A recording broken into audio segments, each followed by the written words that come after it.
Hello viewers and welcome to Science TV Crunch News. You are with me, Catherine Govi, with my sign language interpreter doing the voicing, Tobias Omondi. On to our first news item. President William Samoei Ruto has formed a technical committee to coordinate collaboration with the private sector in support of sports development. The team will bring together representatives from the government, the Football Kenya Federation, and other partners. The committee will oversee key areas including sponsorships, league branding, and sports advertising as part of efforts to harness local talent and promote growth in the sector. President William Ruto has emphasized the need for a clear value proposition to encourage private sector investment in sports. Speaking at State House, Nairobi, where he also received credentials from 9 new envoys, the head of state said stronger partnerships with business will create sustainable opportunities for athletes and contribute to the professionalization of sports in Kenya. If we have a good plan, we can do this together, and we must have that good plan. And right now we have the corporates before us, and I think that tripartite should take us to the next decade. As a ministry, we will continue to foster the partnerships and also to elevate the infrastructure. Is there an opportunity also to form a smaller team of the executives or the sponsors as a sort of not an oversight, but treat it to ensure we never go back to where we were?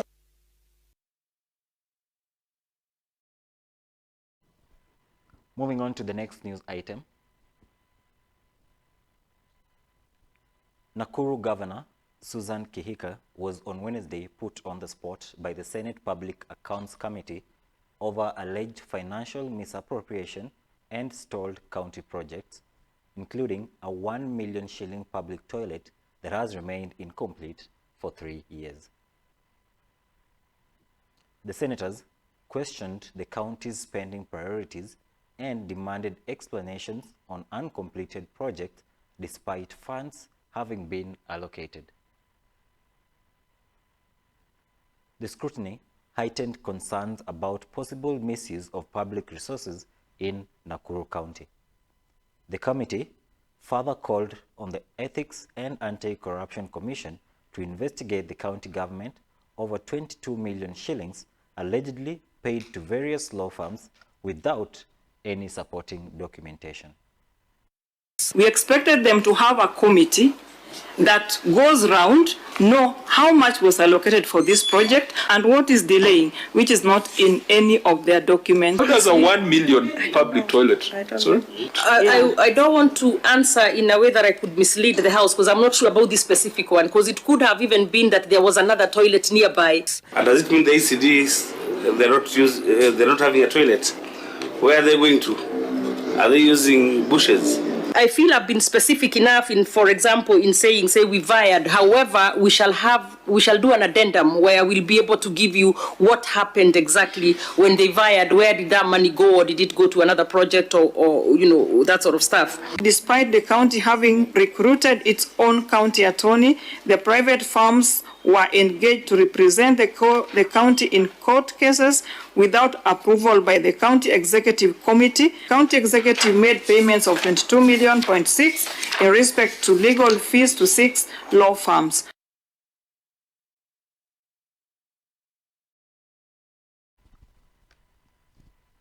Moving on to other news. The United Opposition has appointed former UNCTAD Secretary General Dr. Mukisa Kitui as its official spokesperson and head of secretariat. The announcement was made on Thursday by Wiper Democratic Movement leader Kalonzo Musyoka, who confirmed the coalition's decision.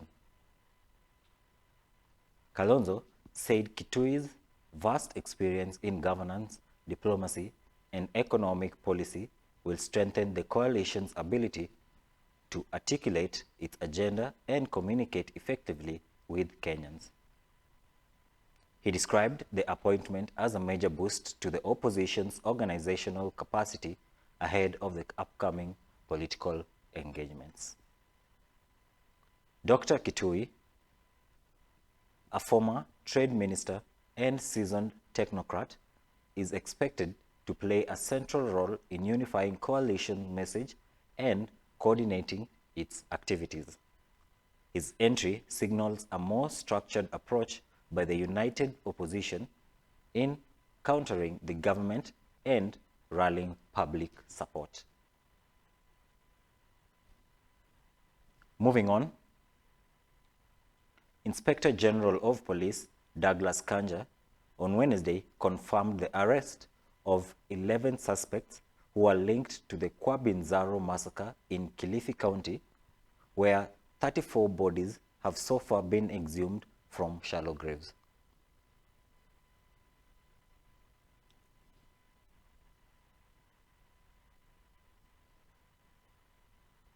Speaking while inspecting the gravesite, Kanja revealed that a total of 102 human remains, including skulls, have been recovered.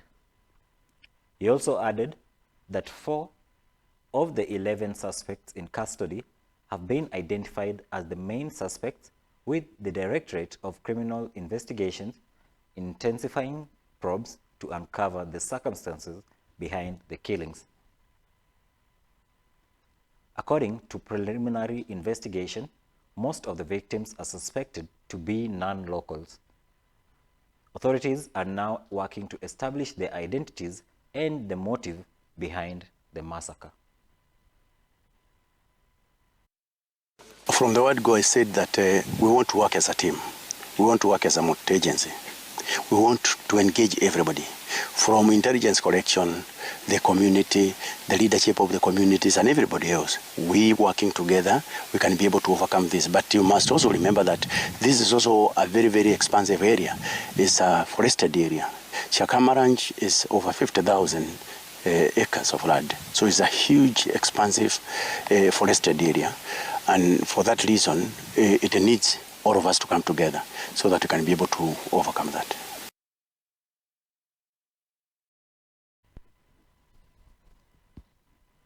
Moving on,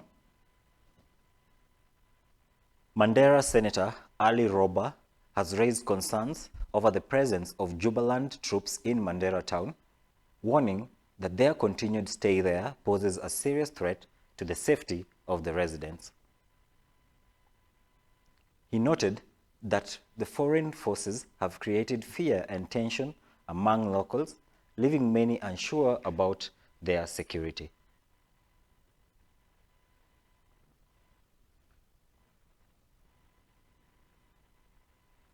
The senator said that the situation has disrupted learning activities in schools, as well as daily business operations, with residents choosing to stay indoors for the fear of violence. Now, according to him, the troops' presence has destabilized the area instead of fostering peace and cooperation. Roba urged the national government to urgently intervene and address the situation, stressing that Mandera residents deserve protection from the insecurity. He also added that the Kenya-Somalia border issue requires diplomatic handling rather than the deployment of foreign troops within Kenyan territory. Risking Kenyan lives and property is shameful, reckless, and betrayal of our sovereignty. Foreign conflict must be fought on foreign soil, not on the streets of Mandera. I think when a territory of a nation is violated, it attracts serious repercussions and reprisals against the country or the offending forces. And I do not want this committee to politicize extremely important and delicate security issues of what could be happening in Mandera. We will await to hear from the Ministry of Defense. Mara nyingi vita ama malumbano ikizidi upande wa Somalia, utaona watu wanatorokea upande wa Kenya. Na hiyo kutorokea kwao hapa si kwa mwaliko wa Kenya, ni kwa sababu wanatafuta usalama.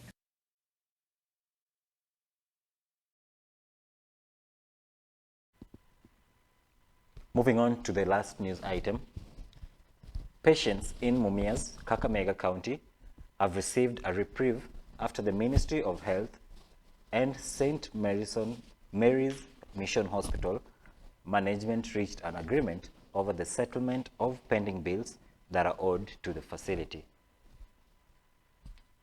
During a meeting between the two parties, it emerged that the hospital had only received 98 million shillings in the last 9 months from the Social Health Authority, while it is still owed more than 140 million by the defunct National Health Insurance Fund.